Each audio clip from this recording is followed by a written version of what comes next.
네, 두 번째 토론 같은 연세에서 신청합니다.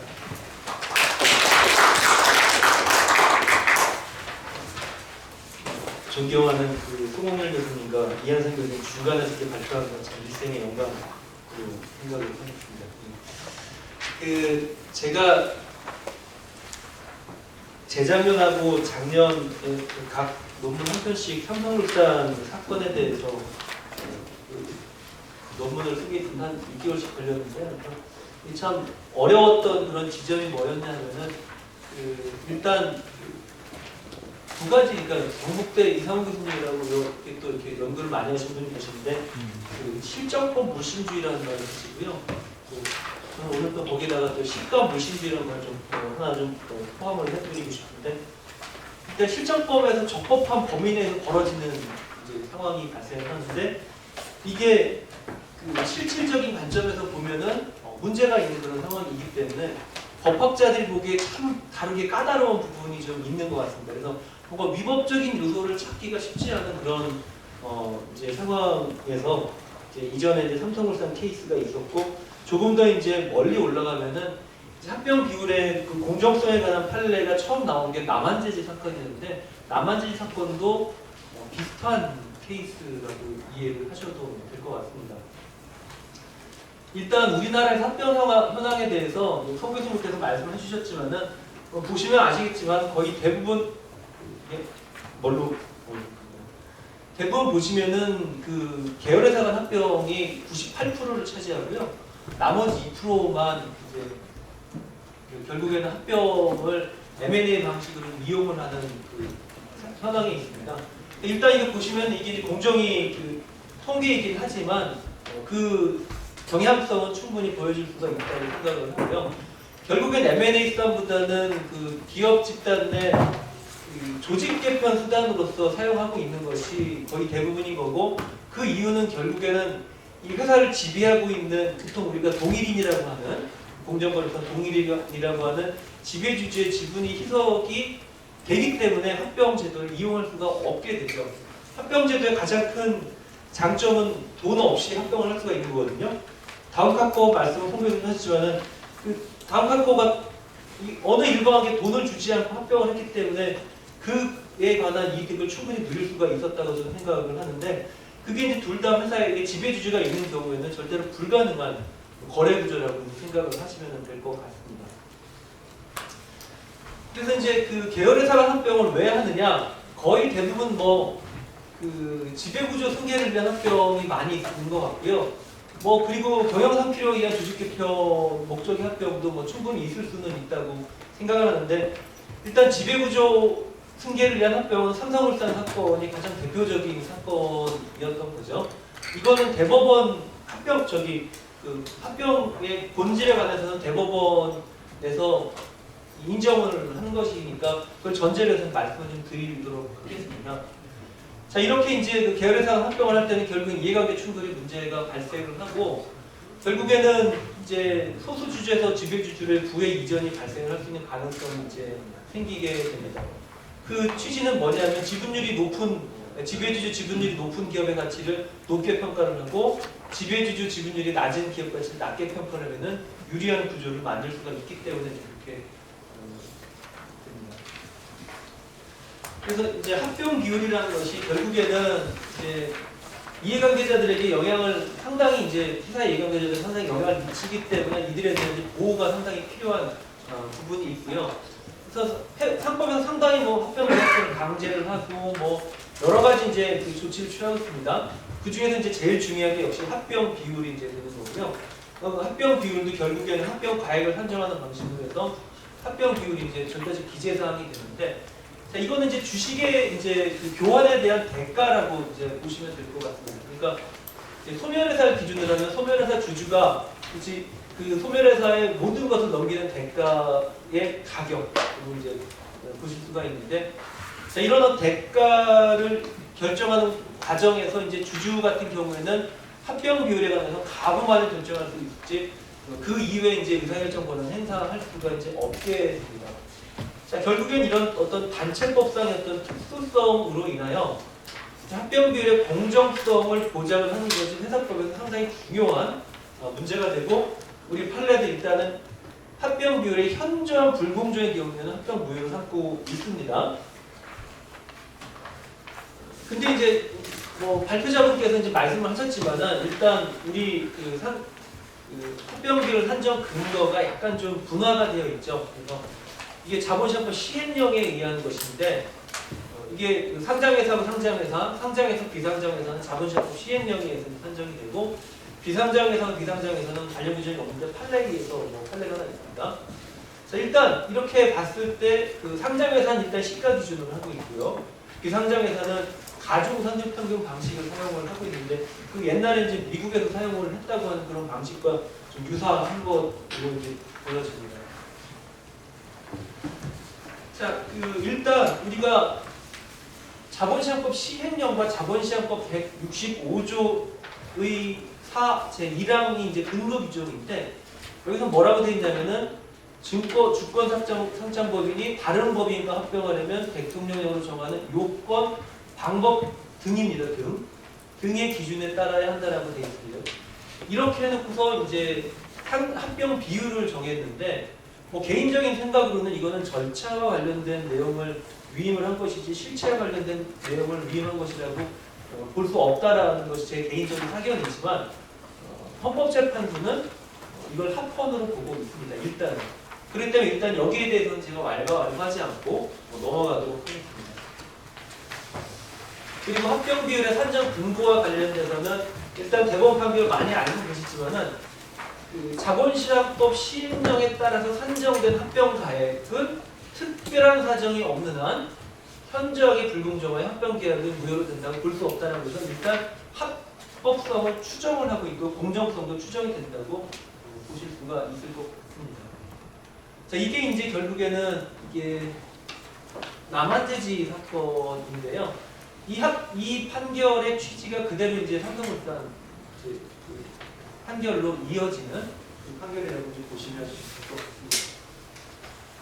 자, 그러면 이제 제가 이제 주목을 하는 것은 이제 뭐였냐 하면은, 송 교수님께서 일단 합병 비율 관련 여러 가지 문제점을 뭐 회사법에 제가 너무 이렇게 잘 정리해 주셔갖고 제가 보는 관점만 해서 말씀을 좀 드리면, 일단 이 그 자본시장법의 규정, 특히 자본시장법 시행령의 규정 자체가 자체 합법 합헌성에는 문제가 없는 것이냐라는 것과, 과연 이렇게 자본시장법 시행령을 따랐을 때 그 합병 비율의 실질적인 공정성을 담보하는가라는 건데, 이 부분에 대해서는 결국에는 발표자분하고 동일한 문제의식을 갖고 있는 거라고 보시면 될 것 같습니다.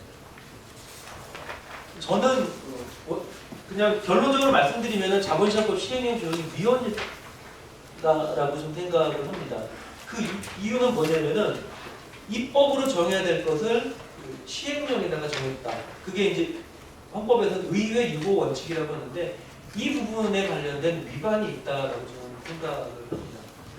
일단 그 주식은 굉장히 중요한 재산권이에요. 특히 자본주의의 가장 대표적인 재산권이죠. 그렇기 때문에 이 자본시장법 시행령에서 이 합병 비율에 관한 것은 주주의 재산권에 중대한 영향을 주는 것이고, 이 주주의 재산권에서 합병 비율과 관련돼서 이것은 단순히 기계적이고 테크니컬한 문제가 아니라 이 주주 간의 이익이 첨예하게 상충하는 이익 조정의 필요성이 매우 큰 사안이라는 거죠. 자, 그렇게 봤을 때 이것은 입법의 필요성이 있다면 만약에 그것을 법률로 직접 규율해야 될 본질적 사항으로 봐야 되는 것이지, 이걸 단순히 행정입법으로 위임을 시켜놔야 되는 것은 놔야 될 사항은 아니다라는 거고, 가사 행정입법에 위임할 필요성이 있다고 하더라도 그 기업가치 평가 기준의 대강은 정해놔야 된다. 어떻게 뭐 시가로 한다든지 뭐 본질 가치를 한다든지, 그리고 구체적인 사항은 뭐 시행령을 정한다든지 이런 식으로 해놔야지, 이게 통째로 그냥 시행령에다 딱 박아놓고 할 사항들은 절대 아니다라고 저는 생각을 좀 하는 거고요. 그리고 불공정성에는 문제가 없는 것이냐라는 뭐 부분에서는 일단 이미 말씀드린 대로 합병 전후의 지분가치 등가성을 유지하는 것이 미국이나 독일이나 마찬가지의 취지이고요. 우리나라 판례도 동일한 취지의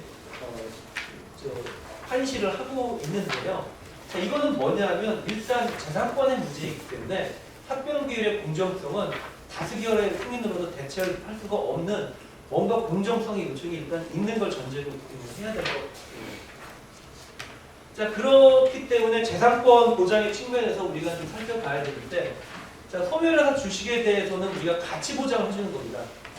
재산권 보장은 어쨌든 존속 보장이지만 없어진 회사이기 때문에 가치 보장을 해줘야 되는 거고, 그 가치 보장의 원칙이라는 것은 결국에는 그 동등한 가치의 이제 이를 보장을 해줘야 되는 건데, 합병 전후의 재산에 대해서 뭔가 그 합병 후에는 재산 가치를 유지할 수 없는 사정이 있다고 하면 그것은 재산권에 대한 위헌적인 침해로 볼 수밖에 없는 거죠.